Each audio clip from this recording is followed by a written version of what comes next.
Wait a minute, let me We're make sure. Almost, okay. Can't start early.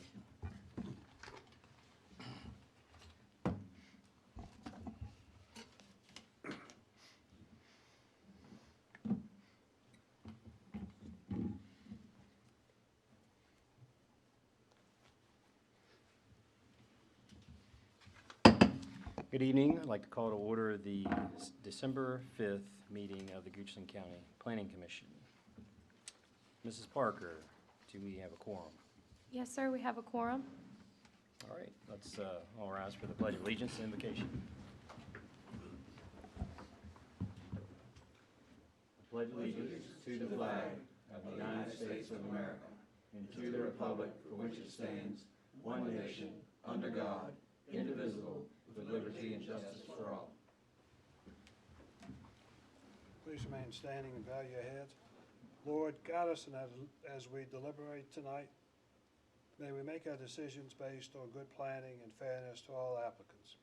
We thank you for a great planning staff that makes our work much easier. We ask you to bless all here, keep all safe as they travel home, and a Merry Christmas to all. Amen. Thank you, Mr. Roccacherli. Has everyone had an opportunity to look at the minutes from the joint work session as well as the Planning Commission regular meeting? And do we need two motions for this, since they are two separate meeting minutes? Excuse me? You can Combine them. All right. Any notes? I move we approve them as read, as written. Second. We have a motion. We have seconded by Mr. Roccacherli. All those in favor? Aye. We'll now open the citizens' comment period. This is for anything not on the agenda this evening. Please come forward. Seeing we have none for this evening, we will close the citizens' comment period. Mrs. Parker. We have no request to defer, additions, deletions, or changes to the order of the public hearings. Our first item is a Planning Commission review item. This item will not go before the board. It is an action item for the Planning Commission and will require a motion and a vote. It's in District 2, request by New Ventures Real Estate LLC to allow 3 access drives on River Road West for a proposed 6-lot subdivision on tax map number 27-1-0-65-0. Thank you, Ms. Parker. Mr. Chairman, members of the commission, Tom Coleman, Principal Planner. As Ms. Parker stated, this is a Planning Commission review to allow for a 3rd access for subdivision. This is located on River Road West in the western part of the county. The subject property and most of the surrounding properties are in a rural enhancement area. And the subject property and most of the surrounding properties, or all the surrounding properties, are located in an agricultural zoned area. In the subdivision ordinance, this is what is a minor subdivision, and in a minor subdivision, those are typically reviewed by the plats officer, so they're reviewed administratively, and the plats officer can review them. Usually, they will be the by right splits that are allowed on a parent track, much as the subdivision is proposed, which would include what we call the 4 small parcels and the 2 20 parcels. The plats officer can review that subdivision administratively if it has 2 accesses onto an existing road. However, the subdivision ordinance does state that the Planning Commission must review and approve the subdivision if there's more than 2 accesses. So that's the reason that this is coming before you.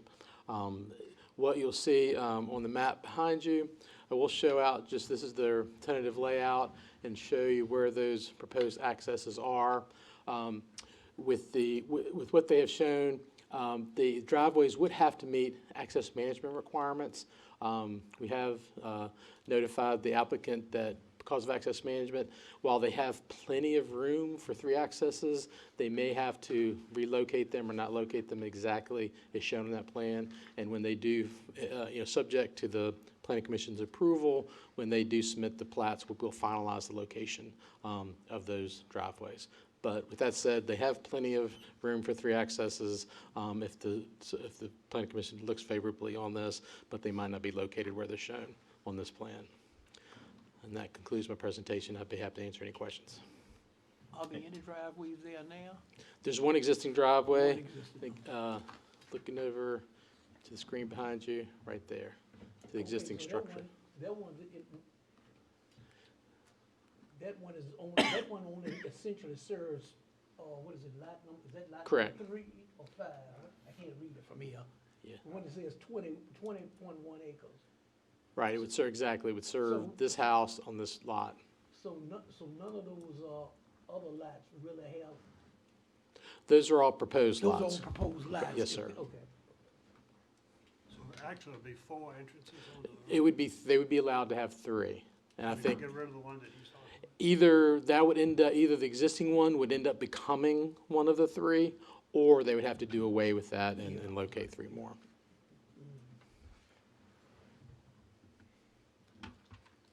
Any other questions for Mr. Coleman? No. Thank you, Mr. Coleman. Would the applicant like to say anything?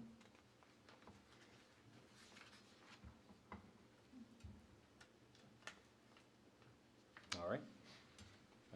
We will now open the public hearing on this item. Anyone wishing, yes, ma'am? Sorry. No. No public hearing. Right? I don't think we have a public, No. just action. Thank you. You're welcome. Thank you for that correction. Yes. I would read. You can take public comment if you'd like. Yes. Okay. All right. Thank you. Any further comments? No? No, You look like you had an idea. No. All right. Mr. Duke? You good? Good. Mr. Patuck? All right. We need a motion. I move that we approve, we recommend it for approval. And this is in my district. I will second it. All those in favor? Aye. Thank you very much. And now, Mrs. Parker, on to the public hearing items. Yes, sir. Our first public hearing item is in District 2, RZ 2019-00010. Application by Patrick and Lorraine Clifford requesting a zoning reclassification of 11.327 acres from agricultural general A1 to residential rural RR with proffer to create one additional lot on tax map number 20-1-0-92-F. The property is located 900 feet west of Dogtown Road on Whitehall Road. The comprehensive plan designates this area as rural enhancement area. Thank you, Ms. Parker.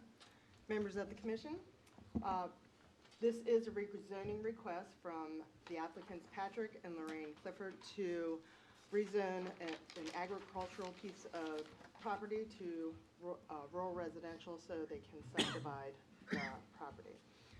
The property is located near the intersection of Dogtown Road and Whitehall Road. The comprehensive plan identifies the subject property for rural, as a rural enhancement area. The property is zoned A1 and is surrounded by additional agricultural property, A2 to the northwest. As you can see from the aerial, the property is currently vacant, mostly wooded. The applicant is proposing to divide the property to put 2 dwelling units, 1 on each lot. There's currently access, if you can see, off Whitehall Road right there. The reason for this rezoning is because the agricultural piece of property that it is currently the parent tract to that has used all the splits, so in order to be able to divide the property again, they have to go to a residential zoning district. The applicant has offered a proffer to have no additional splits on either one of the properties. So this, adding 1 additional lot does not require a cash proffer. Here is a conceptual picture of what they're proposing.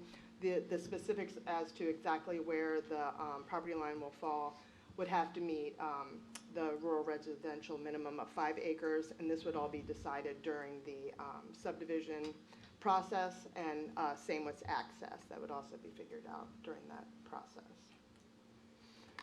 A community meeting was held on October 29th. In attendance was Board of Supervisor Mr.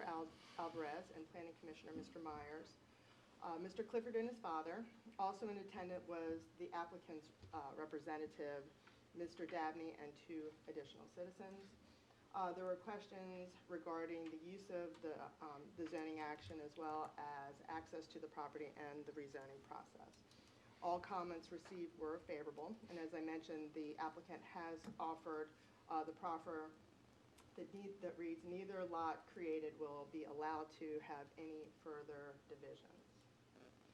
That concludes my presentation. Do you all have any questions for me? Any questions? No? All right, thank you. Would the applicant like to say anything?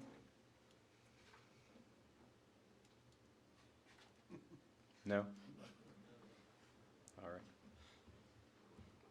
We'll now open the public hearing. Anyone wishing to come forward? Seeing none, we will close the public hearing. Gentlemen, before we make any motions, do we have any comments, questions? No. All right, this is District 2. I'll make a motion that we recommend approval. I'll second it. Who wants it? Mr. Patuk or Mr. Rockachuk No, or him. Mr. Myers? I'll second. All right, Mr. Patuk, seconded. All those in favor? Aye. Thank you. And Mrs. Parker. Our next item tonight is in District 4, CU 2019-00020, application by Enterprise Leasing Company of Norfolk/Richmond, LLC, doing business as Enterprise Holdings, requesting a conditional use permit to allow automobile rental at 40 Broad Street Road in the Broadview Shopping Center on tax map number 47-1-0-43-C. The property is zoned Business General, B1, and is 3.411 acres. The conditional use permit is required by Article 16, Section 3.8 of the Goochland County Zoning Ordinance. The comprehensive plan designates this area as commercial. Thank you, Ms. Parker. Again, Tom Coleman, Principal Planner. As Ms. Parker said, this is a conditional use permit request for automobile leasing. This is located in the eastern part of the county. The subject property is zoned commercially, and most of the properties in that area share either commercial or industrial zoning. There is some residential property to the west. One of those parcels is associated with a child care center and the other with the fire rescue. So there are no residences on those properties. And looking at the comprehensive plan, most of the parcels in that area are recommended for commercial in the, excuse me, in the land use plan, except for the fire rescue station, which has the county state institutional designation. I have a couple of, I'll zoom in a little bit more, or I have a couple of graphics, I'll zoom in a little bit more, but I will point out, looking at the location of the proposed enterprise office, they are proposing to build a building sort of in the area where this X is, and the access to this would be off of Plaza Drive to the rear access right there. And like I said, I'll zoom in on that in just a moment. What they are proposing is an automobile rental that would be open typically from 7 to 6 and would have 4 to 5 employees a day there. They would allocate 15 to 20 automobiles to this location, and those would be passenger cars, pickup trucks, and SUVs. The vehicles that are not being leased would be parked in the shopping center parking lot, and I have a separate graphic to kind of show where generally where that parking area would be. They are proposing to construct a 16 by 22 pavilion to undertake the vehicle washing and vacuuming activities. That would be located where that little X was, and it would be serviced from the rear of the shopping center. It would be highly visible from the rear of the shopping center. It would be somewhat partially visible from the front of the shopping center. As a part of this, they would be building a wall or a screen to reduce the visibility from the front, but it would remain highly visible from the back. But it would require a plan and development and certificate of approval, so there will be opportunity for further review as far as the location and to make sure and to ensure that it complies with the overlay district requirements. And they also are using a geomat product that will be on the ground that will capture the water runoff from the washing activities. And here, just as zooming in on the proposed pavilion, again, just show there are 3 parking spaces. They would remove those 3 parking spaces, and they would build a pavilion to the back. You sort of kind of see where it's in that area. and looking at the aerial photo, sort of tried to match that up to just show there is room there. And you can see Plaza Drive here and how the access to that little vacuuming car detailing area would be located in the back of the back of the shopping center. And I mentioned to you earlier about the parking. The vehicles that are not being leased would be parked on the shopping center parking lot. Broadview, the shopping center does have sufficient parking capacity to take on the 20 vehicles. And just, again, alluding on the graphic, we would define the specific parking spaces as the specific parking area with the PUD, but generally looking at an area here, sort of away from the front, the closest tenants in the shopping center.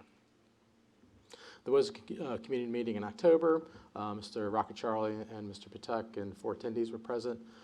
There were a number of questions and discussion regarding the location and then the proposed carport structure, the number of vehicles, and similar type questions. But there was no one expressed any opposition to the proposal.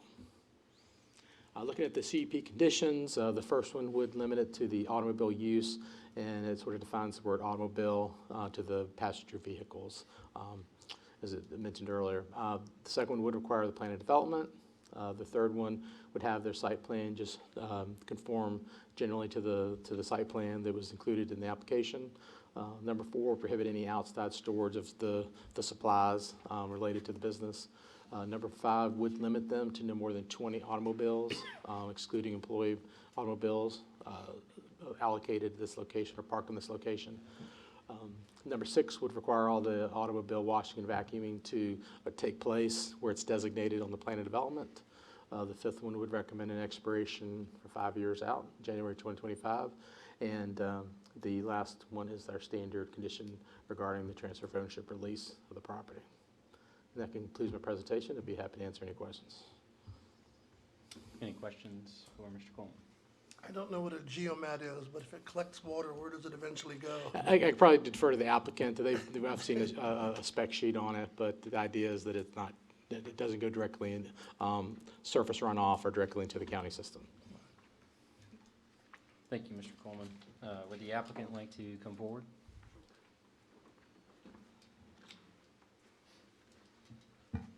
My name is Tyler Stanlick, and I'm the operations manager for Enterprise Holdings, and I oversee all of Central Virginia. I want to answer your question about the geomat because you had that question. It is a mat that you wash the vehicles on. The water drips off the vehicle, and it filters the water, and then it discards it into the sanitary sewer. The company that created it is in Florida, and then we do have support in most of the counties so far, and they approve of it all. We have full support with them getting all the details and stuff submitted to you guys so you can see them as well. So it is a good product, and we back it 100%. So there's no gushing water? There's no gushing water. No, that's correct. That's what it avoids. It avoids doing, it's basically above ground oil water separator, so you don't have to go into the ground, put a tank, and then you have those issues of possible contamination. So that's what it avoids. But I did want to address that with you. So it goes into the stormwater, not the sanitary? It typically does the sanitary sewer. Sanitary. Yes. Is there any oil products that come out? There is not. That's correct.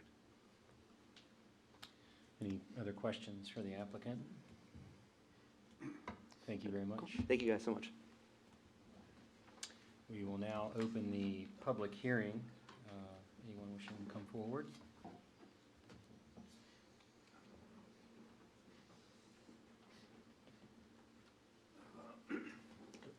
Doug Elliott with Broadview Shopping Center, the manager. Here are some copies of what the meeting has proposed. Would you mind handing a copy to Mrs. Parker, please? Thank you. We're going to be doing a pavilion that matches the shopping center with hardy plank on the gable ends, PVC trim white, which is what our shopping center is existing now. This shows kind of a wooden situation, but we're going to have those painted white. We were just trying to get something together that y'all could have somewhat of a conceptualization of what they'll be doing there. So it'll blend basically right in with the shopping center. As Mr. Coleman pointed out, the visibility is pretty minimal. What we're planning to do is for kind of protection is we're going to put landscape hollies, which can stay green all year long, and put it all along so as you come into the curve, if you can see it, because there'll be no signage on it, so nobody will even know that basically it's their eyes will be drawn to it. The idea of the hollies all the way around, what I'm talking about, on the front and on the side that's visible to the shopping center, that, you know, you'll start with 24-inch hollies that will grow up to about, no more than about 36 to 48 inch. But at all times, there's greenery at all times, even in this time of year when we're losing all our foliage. So the protection from that. You know, the back road is nothing more than a, you know, beer, food, truck delivery, trash truck delivery. So the exposure there is kind of minimal from that standpoint. And Ms. Bird, as far as the geomat, the runoff will be monitored, and there will have to be a monitoring situation. So if that will, any of the effluents will be monitored so that if there was any contamination at all, it'll be recognized automatically. So that's part of the process we're gonna have to go through. It is. But other than that, it's a good corporate tenant that is coming to Goochland with their growth. They have a, you know, office down at Innsbrook, and they're just finding more of their business this way. Hotels being built, CarMax, Capital One, all these needs, and as West Creek grows out, there's just more needs, and it'd be a wonderful corporate tenant to have, you know, to start in Goochland at that end. But any other questions I can answer for you? How you doing, Doug? Fine, sir. One question about, I guess you're pretty sure that you can spare 20 parking spaces. Yeah, we've got, you know, well, like tonight, we've got the Bethlehem Walk. Well, let me tell you, there's 100 cars down there right now. So, yeah, you know, and we have these situations where we try to allow the community to use. All right, we've got a lot of off-site, especially to the side of Food Lion, but we put these all the way to the front because, you know, the most important thing is your tenants and their customers, and, you know, that they're being able to get quickly. The beauty about strip centers is you're trying to minimize that walk, and you want to be able to get in and get out quick. And so we've moved them all the way to the front. And the idea with, you know, and we put a limit at 20 cars, you know, the idea is they hope they have 2 cars or 0. Because if they're not turning them, they're not doing the business. So their idea is they'd love to have 0 cars on the lot, but no more than 20, because they have a backup lot down at Innsbrook, and they can run cars up and run them back. So they do have a backup lot, but it just won't be on site. You know, Will the signage be consistent with what's already there? yes, but that will only be on the space. They're taking over where, you know, you had, it's Amici D'Enzo's and the nail shop, and they're taking that end cap. So there'll be a sign on the front, but nothing on the pavilion whatsoever. The sign's not lit, it's No, sir. No, sir. All right. We are still in the public hearing, so Yeah. thank you. Okay. Anyone else wishing to speak? All right, seeing none, we will close the public hearing. Any questions, comments? Mr. Patel? I think it's a well-thought-out plan, and I make a motion to approve. All right. I second it. And Mr. Myers seconded. All those in favor? Aye. Mrs. Parker? Our final item tonight is in District 1, CU 2019-00019, application by Cellco Partnership, doing business as Verizon Wireless, requesting a conditional use permit to construct a 229-foot wireless communication facility, Lattice Tower, at the intersection of Forest Grove Road and Cozy Acres Lane, private road. On tax map number 12-23-0-D-0, the property is zoned agricultural general A1 and is 7.83 acres. The conditional use permit is required by Article 2, Section 3.3 of the Goochland County zoning ordinance. The comprehensive plan designates this area as rural enhancement area. Thank you, Ms. Parker. Members of the commission, forgive me, I was remiss the first time I came up here, I did not introduce myself. I'm Jamie Sherry, Assistant Director of Community Development, for the record. This application is for a conditional use permit from Cellco Partnership, doing business as Verizon Wireless. It is a 229-foot lattice-style tower, and it's located on Forest Grove Road. As you can see, it is in the western portion of the county. The property is identified in the comprehensive plan as rural enhancement area. The property is zoned A1, as is all the surrounding property. You can see it from the aerial, the property is mostly vacant on the southern part of it, and then to the north, you can't see it very well from this, but there is a private road, Cozy Acres Lane, that actually comes through the property. The cell tower will be located right there in that corner, using existing vegetation as the buffer. On July 30th of this year, there was a balloon test, and on August 7th this year, there was a community meeting. Members from Verizon Wireless were there, along with 10 citizens. There were questions in reference to tower appearance, visibility of the tower at various times of the year, tower lighting, the need for a tower, the tower coverage area, and lastly, tower access. The applicant has provided, they take 10 different views the day of the balloon test, and then construct a simulation on those pictures that we're able to see. The balloon, so here we have, this is actually on Cozy Acres, looking west towards Forest Grove Road. You can see the tower. This is on the opposite end, actually on Forest Grove Road, looking down Cozy Acres. This picture is from Forest Grove Road, southwest of the property. And this also is on Forest Grove Road, a little farther south on the property. You can see it through the trees. This is the conceptual plan that has been offered by the applicant. As you can see, this is where the tower location and the fencing, and that's essentially where the entire structure will go. There is Cozy Acres that goes all the way down here and meets up with Forest Grove Road. The applicant is proposing a 20-foot wide drive access to the property, and that will be located 50 feet south of Cozy Grove Road. Since they will be using this to get to the site, since it'll be constructed through that access, but other than that, it will only be used for maintenance, which is approximately one time a month. Staff has recommended that the access be 50 feet, which is okay with VDOT as well.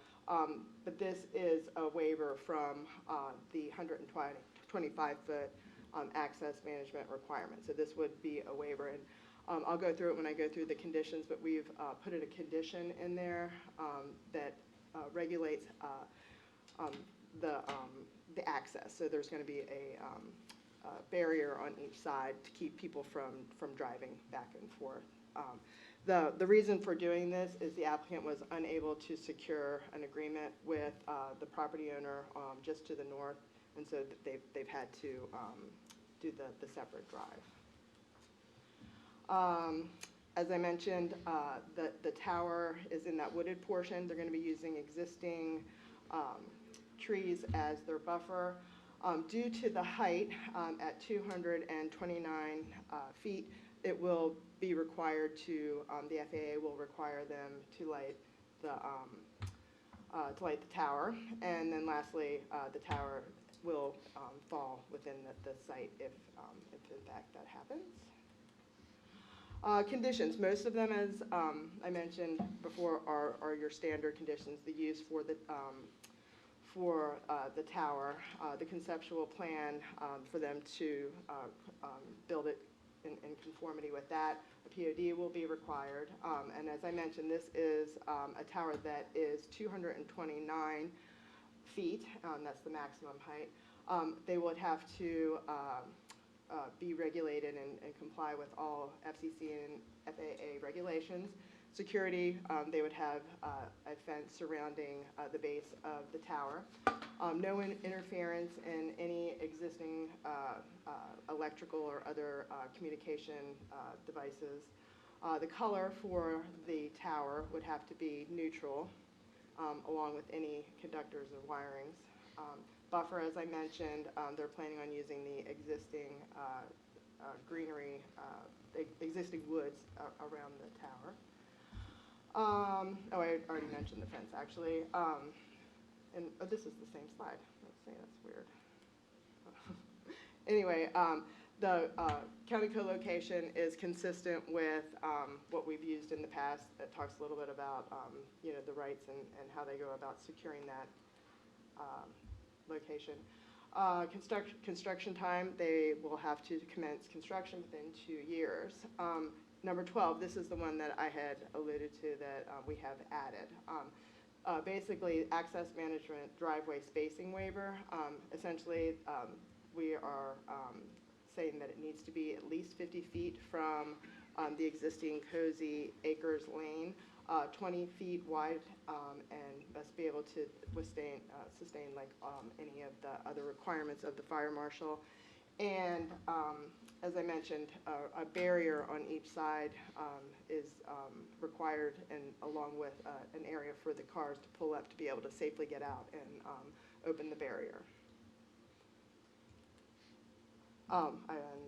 Let's see, expiration and removal is standard, 90 days, and then again, our standard transfer of lease in the event they were to sell or go to another leasee.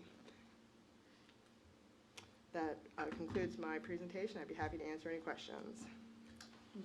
Just out of curiosity, normally, these towers have been 199 feet so they can avoid or having to illuminate them. What was the need for the other 30 feet? Yeah, I'm gonna probably let the applicant go ahead and answer that, but yeah, I mean, essentially, they said that it was a need to get the proper coverage. Any questions from Sherry? No. No. Thank you. Thank you. Would the applicant like to come forward?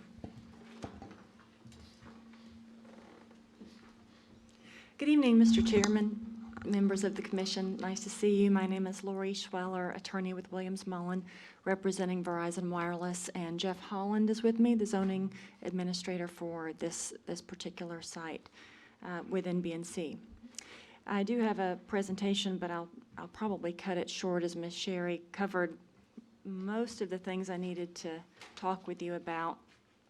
As you know, this area needs better coverage, and that's been determined through customer feedback and sales comments and internal testing, and there are no existing structures in the area on which the company could co-locate. So a new structure is required. I wanted to show you this slide. All of the blue dots are existing Verizon Wireless sites in Goochland County. And we have obtained approvals for 3 new sites this year. The third one is the one that we, didn't mean to do that, is the one that we did, the Board of Supervisors approved on Tuesday night, called Bonnie's Pond, and that's pointed to there on the left-hand side. And it's between 3 and 4 miles from this proposed site. That's on Matthews Lane, correct? Yes, correct. And Whitehall Road, which you saw in the spring, is about 3-4 miles. It's 4 miles from Bonnie's Pond, but about 3-4 from the site we're proposing tonight. So you can see that we're trying to get to the western portion of the county where more sites are needed. And we know that more are needed. Here's another shot to show you the existing handoff sites, so the closest existing sites are to the north and to the northeast, approximately 3 to 4 miles away.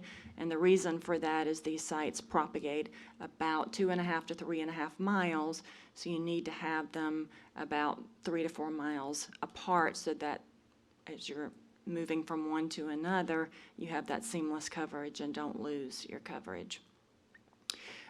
We have had inquiry about the southwest portion of the county. Supervisor Lascalette was very interested in what we were doing in that area, as was Ms. Barnes, and Verizon Wireless has identified 2 areas in the southwest portion of the county. 2 search rings have been identified. So we will be bringing you new projects. We just don't have the timing for that right now. You've seen the location in a wooded area on the Payne property, and that the woods there do provide some good coverage for most of the structure, though you can see it from the shots that Ms. Sherry shared with you already. And you've seen this already. Distance from the nearest houses, the closest one is 345 feet away. And just to give you a little bit more detail, the fire marshal did require a 20-foot wide gravel road for this lattice tower. You know that in past, we've done a 12-foot wide gravel road with 4 feet on either side for clearance. But because of the lattice style structure, 20 feet is required. And the reason for that is because of the different type of equipment that must be brought in if a rescue were to be performed. They need the right type of ladder truck, and so it just requires a wider, and we certainly will do that. And then we'll have a gate at the entrance, which will avoid confusion with the existing Cozy Acres Lane road. VDOT's comment was that they preferred a shared driveway, but they were fine having the separate driveway if the site distances were met, and they are easily met on both sides. It's a flat and straight road. And then finally, as Ms. Sherry explained, we need to have that 50 feet distance between the 2 driveways. We're not showing that right now on our drawing, so we will make that modification. So we are requesting the recommendation of modification to permit them to be closer, the 2 driveways to be closer than 125 feet apart, but we accept the condition of 50 feet minimum. In fact, we accept all of the conditions that have been recommended by staff. So just to clarify that, we're not asking for it exactly the way it looks on our current drawing, which is only about 40 feet right now.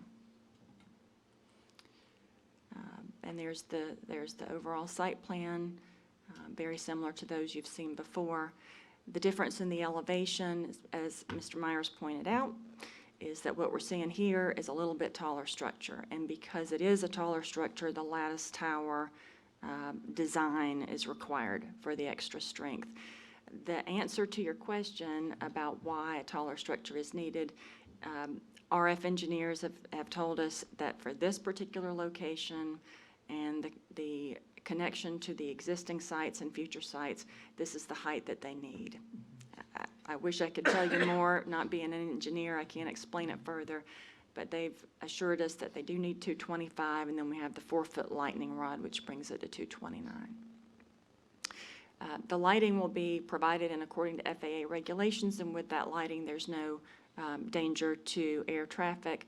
So you'll have a white light on top during the day, and then at night you'll have a red light on top, a red light in the middle, and the 2 red lights will flash together at night. I think everything else you've seen, just the balloon test results.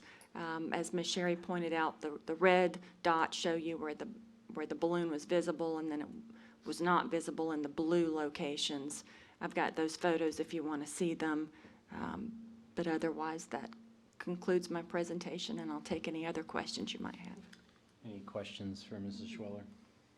No. Thank you. Okay, thank you very much. We will now open the public hearing. Anyone wishing to come forward? Seeing none, we will close the public hearing. Any questions or comments before we? Mr. Myers, this is in your district. Yeah. And we need cell phones coverage in my district. I move that we recommend this for approval. I'll second it. And Mr. Duke, seconded. All those in favor? Aye. All right, so we're recommending approval. Mrs. Parker, any old business? No old business and no other business. All right, do we have a motion to adjourn? So moved. All right, thank you.